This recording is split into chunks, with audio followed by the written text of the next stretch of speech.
Courtney Love completely lost it after Dave Grohl revealed a shocking truth during a live broadcast. The two rock legends have had a tense relationship for decades, but Grohl's comments pushed Love over the edge on air. Dave Grohl believes Kurt killed himself. He has said it in interviews. He has written it in his book. He has repeated it across decades of press cycles. And every single time he does, it lands like a hand grenade in Courtney Love's world. Because Grohl's acceptance of the suicide ruling is, in and of itself, a statement, a public, permanent rejection of the conspiracy theory that has followed Love since April 1994. Kurt Cobain's death was ruled a suicide, but private investigator Tom Grant, who took a close look at the case while it was unfolding, believes that Kurt Cobain was murdered. Specifically, that Cobain's wife Courtney Love was involved in a conspiracy that resulted in the murder of the grunge star. That theory has circulated for more than 3 decades. It has been the engine of documentaries, books, internet forums, and whisper campaigns. And every time it resurfaces, it puts Courtney Love back in the crosshairs and puts Dave Grohl in an impossible position. Because Grohl was there, he was Kurt's drummer, his bandmate, his friend. His account of those final months carries more weight than almost anyone else alive. So when Grohl speaks, people listen, and what he has been saying consistently, publicly, without flinching, is that Kurt chose to end his life. On April 8, Cobain's body was discovered in the greenhouse above the garage at his Lake Washington Boulevard East house by a Vecca electric worker, who was there to install security lighting. The worker thought Cobain was asleep until he saw blood coming out of Cobain's ear. He also found a suicide note with a pen stuck through it inside a flower pot. A Remington Model 11-20 gauge shotgun purchased for Cobain by his friend, musician Dylan Carlson, was found on Cobain's chest. Cobain died of a shotgun blast to the head. An autopsy later revealed a near-lethal dose of heroin in his bloodstream. The official ruling, suicide, was the ruling in 1994. It remains the ruling today. The detail about the heroin is not proof of suicide. It is the foundation of an entirely different argument. Conspiracists believe that Kurt injected so much heroin into his system that there was no way he would have been able to aim the gun and pull the trigger. And that argument has legs. It always has. Because it is not an unreasonable question on its face. It just happens to lead somewhere very dark, and that somewhere almost always has Courtney Love's name written on it. Dave Grohl admitted he was scared to write about the death of his Nirvana bandmate Kurt Cobain in his book, The Storyteller. The Foo Fighters frontman revealed that the chapter on Cobain's suicide was left until last because he was intimidated by the subject, admitting, "I revealed some things in that story that I've never told my closest friends." Think about that. A man who has given hundreds of interviews about Kurt Cobain, a man who has spoken about grief and loss and the end of Nirvana in countless public forums. And yet the chapter on Kurt's death was the last thing he could bring himself to write, because there is a version of that story that is personal, that belongs to him, that he has been protecting, and every time someone drags it back into the public eye with conspiracy theories, with murder accusations, with pointed fingers at his former bandmate's widow, Grohl has to decide again how much of himself to give. The Foo Fighters frontman revealed that the chapter on Cobain's suicide was left until last because he was intimidated by the subject. And when he finally did write it, he made a choice that has defined his relationship with Courtney Love ever since. He wrote about grief, he wrote about loss. He wrote, "I knew what people wanted me to write. I think that people have a lot of unanswered questions, as do I. I decided to write in a much broader emotional sense, the process of loss or grief and mourning, and how that's determined and how it differs from person to person." So yeah, it was a tough one to write. He did not write a murder mystery, and that restraint, that refusal to point fingers, has itself become part of the story. Simply declining to fan the flames is read by some people as a form of endorsement. If Grohl really believed Courtney was innocent, why wouldn't he just say so? And if he does believe it, why won't he say the words that would let Courtney Love off the hook? In the court of public opinion once and for all, that silence is where the fire starts. And right now, that fire is burning. To understand why Dave Grohl's public statements carry the weight they do, you have to understand what he actually witnessed in the final stretch of Kurt Cobain's life. He was not a casual observer. He was in the room on the tour bus at the rehearsals, watching the slow-motion collapse of one of the most gifted musicians of his generation. And what he has described in interviews and in writing paints a portrait that makes the question of suicide versus murder feel far less ambiguous. To those who knew Kurt personally, drummer Dave Grohl reflected that by the time they recorded You Know You're Right, it was not a pleasant time for the band. Kurt was unwell, then he was well, then he was unwell. The last year of the band was tough. That understated description, tough, is doing a lot of heavy lifting, because the reality of what that last year looked like was anything but understated. Cobain's cousin Beverly, a nurse, said that the family had a history of suicide and that Cobain had been diagnosed with ADHD and bipolar disorder. Cobain said that his stomach pain had been so severe during Nirvana's 1991 European tour that he became suicidal, and that taking heroin was the only thing that's saving me from shooting myself right now. That statement alone, made years before his death, is one of the most startling pieces of context in this entire story. A man telling people, in plain language, that heroin was the thing standing between him and self-destruction. The conspiracy theory universe tends to focus on what happened in April 1994, but Kurt Cobain was already in that conversation with death, long before anyone was pointing fingers at Courtney Love. Following the cancellation of the band's European shows, Nirvana's rhythm section returned home to Seattle, while Cobain and his wife Courtney Love remained in Europe. On March 4, after swallowing 50 to 60 Rohypnol pills, Cobain overdosed in the couple's suite at the Hotel Excelsior in Rome. In his right hand, he held a fistful of American dollars. In his left hand was a suicide note. Like Hamlet, I have to choose between life and death. It read, I choose death. There was a note in his hand, written in the first person, in the specific, unambiguous language of someone who had made a decision. This was in March, weeks before the body was found in Seattle. And when word reached Dave Grohl that his bandmate was in a coma in Rome, the emotional chaos that followed would go on to shape how he processed the actual death when it came. Grohl has recounted, before Kurt died, he overdosed once, when we were on tour, and I was actually back at home, and he was in Europe, and someone had called me and told me that he had died. I immediately freaked out, and was a total disaster, just crying and losing my mind. Then 5 minutes later, they called and said, actually, he's not dead. Grohl reflected. So when he finally did pass away, I just had such crazy emotional confusion that it was really, really strange. And still to this day, I don't even know if I've figured it out. A few minutes after the false death report, Grohl received another call saying that Cobain had survived and recalled feeling as if he'd been born again. But as a result of the experience, he built his walls higher as protection against emotional extremes. That act tragically backfired on him when he was told just over a month later that Cobain truly was dead. This time it was for real. He was gone, Grohl said. There was no second phone call to right the wrong, to turn the tragedy around. It was final. He said his grief was stuck somewhere deep within me, blocked by the trauma from a month before. And in between those two moments, the false alarm and the real death, Grohl had one final conversation with Kurt Cobain that he has since described as one of the most haunting moments of his life. It came after Grohl called Cobain in Rome in March 1994. Less than a month before he died, the singer had succumbed to an accidental overdose and was in hospital recuperating. Grohl told Cobain that he was scaring everyone, and that he did not want him to die. After that experience, Cobain and Grohl crossed paths at their accountant's office in Seattle. They smiled at each other, said, "What's up?" and Grohl said he'd call him. Grohl shared, "I called Kurt after Rome. I said, hey man, that really scared everybody, and I don't want you to die. Then I saw him at our accountant's office in Seattle. He was walking out as I was walking in. He smiled and said, hey, what's up? And I said, I'll give you a call. And he said, okay. That was it.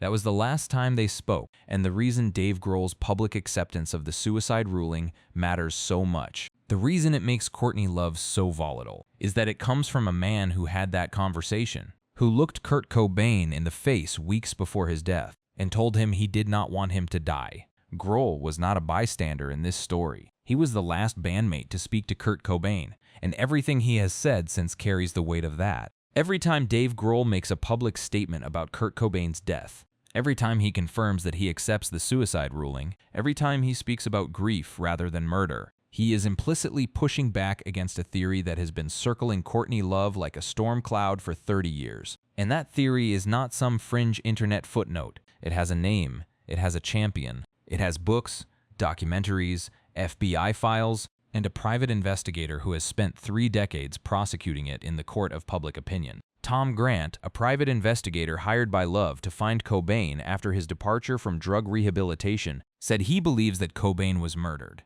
Grant's theory has been analyzed and questioned by several books, television shows, and films, including in Soaked in Bleach, a 2015 docudrama. Grant was still under Love's employment when Cobain's body was found. That detail matters enormously, and conspiracy theorists have never let it go. Grant was hired by Love. Grant was on her payroll. And then Grant turned around and spent the next 3 decades arguing that Love was complicit in her husband's murder. That pivot is the engine of the entire theory. Because Tom Grant's argument is not that some unknown third party killed Kurt Cobain. It is that the woman who hired him to find her husband is the one who had him killed. Grant has stated that he finds the events surrounding Cobain's death to be filled with lies, contradictions in logic, and countless inconsistencies, motivated by profit over truth as well as a web of business deals and personal career considerations. Courtney Love, her lawyers, and many of Courtney's industry supporters have engaged in an effort to keep the public from learning the real facts of this case. One central component of Grant's theory is his assertion that Cobain could not have injected himself with such a large dose of heroin and still have been able to pull the trigger. That is the forensic backbone of the entire conspiracy. The toxicology report, the heroin levels, the question of whether a man with that much of the drug in his bloodstream could have physically operated a shotgun.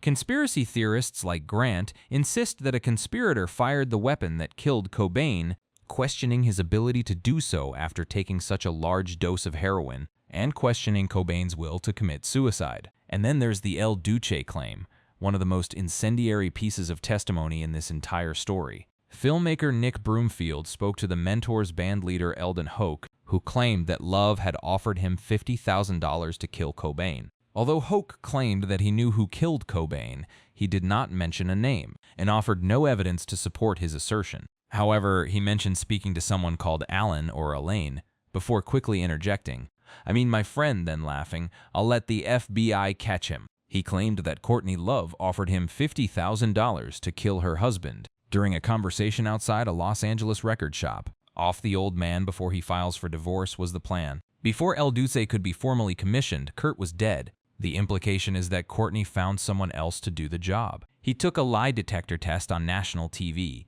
and passed, but that's not admissible in court. The story gets stranger. El Duce was later killed, decapitated when he was hit by a train on April 18, 1997. He was very drunk walking home from a gig. The FBI took enough interest in the broader story to maintain a file on it. A mere 10 pages, the file is slim but intriguing. The centerpieces are 2 letters, sent from names that have been redacted, urging the Bureau to investigate Cobain's 1994 death as a murder rather than suicide. Millions of fans around the world would like to see the inconsistencies surrounding his death cleared up once and for all. Reads one typed-out letter from September 2003. Journalists Ian Halperin and Max Wallace believed, based on evidence gathered in interviews, that Cobain wanted to divorce Love near the time of his death and that she was looking for a vicious divorce lawyer to help crush a prenuptial agreement she had reportedly signed that would keep their respective fortunes separate in the event of divorce. The divorce angle is significant because it gives the conspiracy theory its financial motive. If Kurt Cobain divorced Courtney Love under the terms of a prenuptial agreement, she walked away with less. If Kurt Cobain died as her husband, she inherited everything. That is the cold, transactional logic at the heart of the murder theory. And it is the reason the theory has never fully gone away, no matter how many times law enforcement has closed the case. The Seattle Police Department ruled it a suicide early into their investigation, and while there were some lingering questions, further investigation did not change this ruling. 20 years later, prior to the anniversary of Cobain's death, the police reinvestigated and reconfirmed the ruling, in part to clear up lingering theories that the death was a murder. The case has been investigated, reopened, reinvestigated, reconfirmed, and the answer has never changed. But for Tom Grant, for the internet, for the corner of the music world that has never forgiven Courtney Love for surviving, the official verdict is not the final word. And that tension between the official story and the conspiracy is the exact space where Dave Grohl's silence and his statements and his feud with Love have always lived. The conspiracy theory about Kurt Cobain's death is not the only battlefield between Dave Grohl and Courtney Love. It is not even the most documented one. The two of them have been locked in a conflict over Nirvana's legacy. Its music, its money, its meaning. that has played out in courtrooms, in the press, on MySpace, on Instagram, and on Twitter for the better part of 3 decades, and every escalation in that war has poured more fuel on the fire that already surrounded Love's name. In 1992, Hole vocalist and guitarist Courtney Love married Nirvana's Kurt Cobain on a Hawaiian beach. Despite being crowned the it couple of the 1990s grunge scene, Love argued that marrying Cobain created a mythology around me that I didn't expect for myself. She claimed I became seen in a certain light, a vilified light, that made Yoko Ono look like Pollyanna, and I couldn't stop it. Dave Grohl was one of the 8 people to attend the ceremony, even posing with Love for photos. In those early days, they were not enemies. They were family in the loose, chaotic rock and roll sense of the word. And then Kurt died, and everything that had been built on the foundation of his existence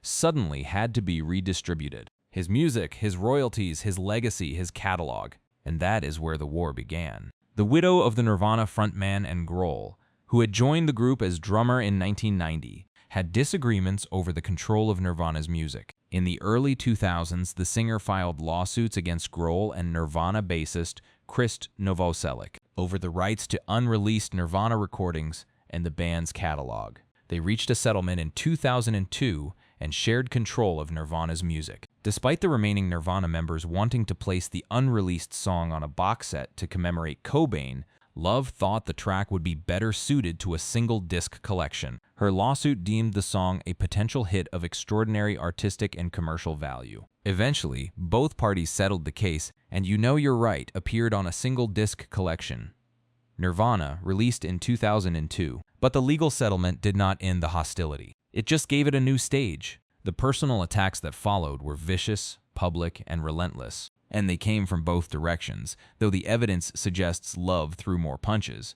It's no secret that Love and Grohl famously feuded for nearly 2 decades, butting heads and turning into legal disputes when it came to Nirvana's legacy and royalties. A seemingly personal vendetta that spilled out into Foo Fighters' music, with Grohl eventually admitting that he wrote "I'll Stick Around" about Love, and even calling her an ugly-fying bawn on stage at the Witness Festival in Ireland in 2002. That moment on stage, Grohl, the man the world considers the nicest guy in rock, using that language in front of a live audience, tells you everything about the temperature of this feud at its peak. This was not a polite disagreement about royalty splits. This was personal.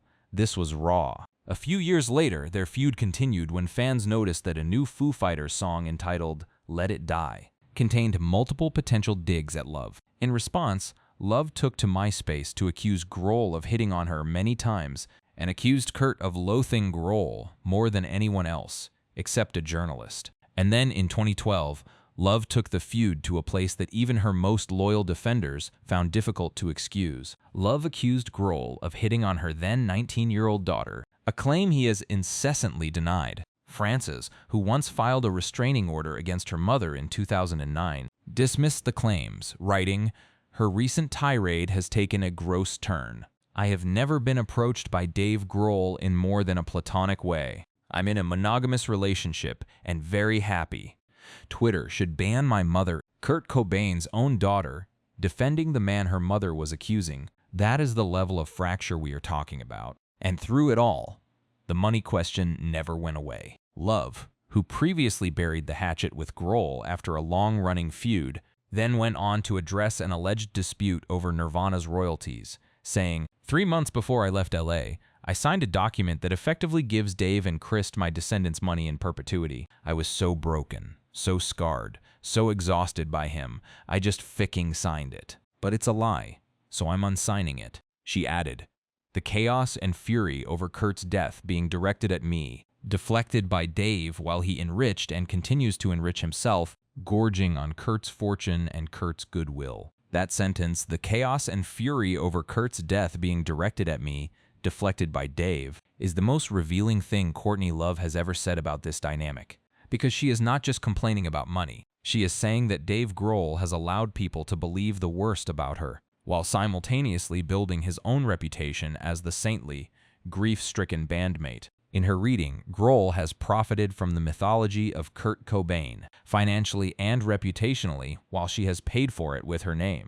Whether or not that is fair, it is a coherent argument. And it is the argument that sits beneath every single public confrontation between these two people. In early April 2026, Courtney Love did something that caught the internet off guard. After decades of lawsuits, deleted Instagram posts, Twitter tirades, and public accusations that would have destroyed most other public figures, she extended an olive branch, not in private, but on a podcast, in front of an audience, in the most Courtney Love way imaginable. She told Dave Grohl to man up. She told him to come out publicly and confirm what she claims they both know privately, that the feud is over. Courtney Love wants Dave Grohl to end their decades-long feud. The 90s icon, who was married to Grohl's Nirvana bandmate Kurt Cobain, made candid confessions about her relationship with Grohl in an appearance on Smashing Pumpkins frontman Billy Corgan's podcast. The two discussed fellow musicians and people from the past, including those with whom they have a fraught history. "Come out with it and just say we're cool, love," 61 said when Grohl came up. "Be man enough to man up because you're the Uberman." The rock guitarist and singer suggested that Grohl maintains the feud because he is afraid to lose his audience, referencing all the straight males, speculating that he's afraid he'll lose his audience by doing so. She continued, "It would really behoove me if the straight white males that are your base, if you will, stop picking on me. The millennials in particular. Gen Z is not picking on me anymore." That last line is the most interesting, because Love is essentially mapping the generational shift in how people perceive her. The Gen Z audience, the one that discovered Nirvana through Spotify algorithms and YouTube compilations, does not carry the same baggage toward her that older fans do. They did not live through the lawsuits. They did not see the MySpace posts. They did not watch the 2012 Twitter meltdown. And without that accumulated history, they are more likely to look at Courtney Love and see a woman who has been pilloried for 30 years for a crime that was never proven. Grohl's fanbase, on the other hand, built on the Foo Fighters' image of working-class rock integrity, of the nicest guy in the room who outlasted tragedy through hard work and grace, is older, and it has never been particularly sympathetic to Love. And Love's argument is that Grohl knows this, and that he uses it, that his silence on the reconciliation question is calculated, that he is banking the goodwill of an audience that will never forgive her and cashing it in for his own benefit. Love also slammed Grohl for writing songs about her. "I couldn't write a song about Dave Grohl to save my life," she said. "He's written like 4 songs about me and they're hits." I'm like, wait, what?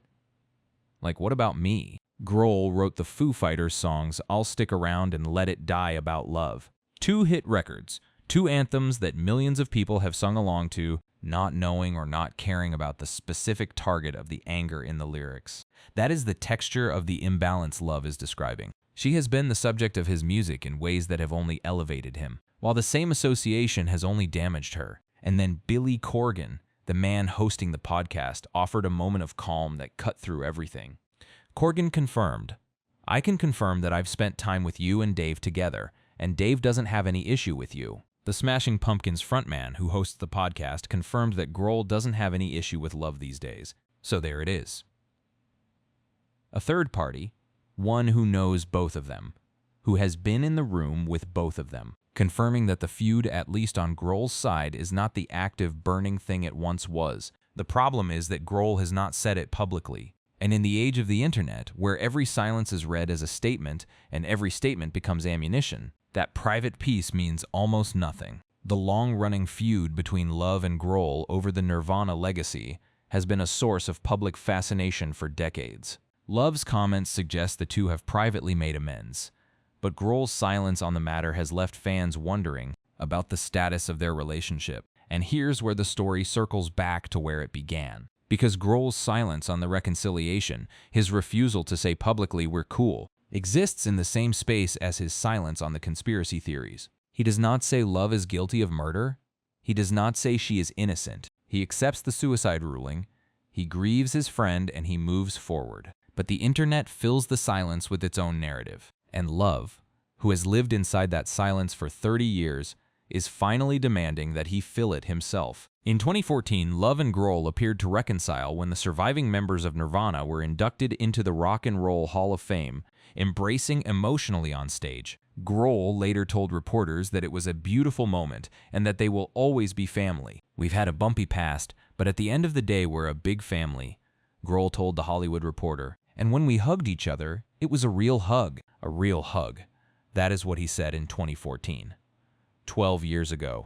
Since then, Love has accused him of financial exploitation, deleted posts, undeleted them, gone quiet, erupted again, and now she is sitting on a podcast asking him to finish what that hug started. Love's comments suggest that she and Grohl have privately reconciled their long-running feud, but Grohl's silence on the matter has left fans uncertain about the current state of their relationship. Her call for Grohl to publicly acknowledge their reconciliation highlights the enduring public interest in the Nirvana legacy and the personal dynamics between its surviving members. What is the truth here? The truth is that Dave Grohl has never accused Courtney Love of murdering Kurt Cobain, even though both men, Grohl and Novoselic, have had a contentious relationship with Courtney Love in the past. Neither of them have accused her, or anyone else, of murdering their friend. And in 2014, Love actually ended her longtime feud with the two. The truth is that the conspiracy theory is not Dave Grohl's creation. The truth is that every time he opens his mouth about Kurt Cobain's death, confirming the suicide, describing the grief, refusing to entertain the murder narrative, it lands on Courtney Love like an indictment she did not write and cannot erase. And she is right about one thing: if Grohl's straight white male fanbase is using his silence as permission to keep targeting her, then his silence is not neutral. In the way the internet works, in the way influence works in 2026, silence from the nicest guy in rock about whether he and Kurt Cobain's widow are cool is not the same as not having an opinion. It is an opinion.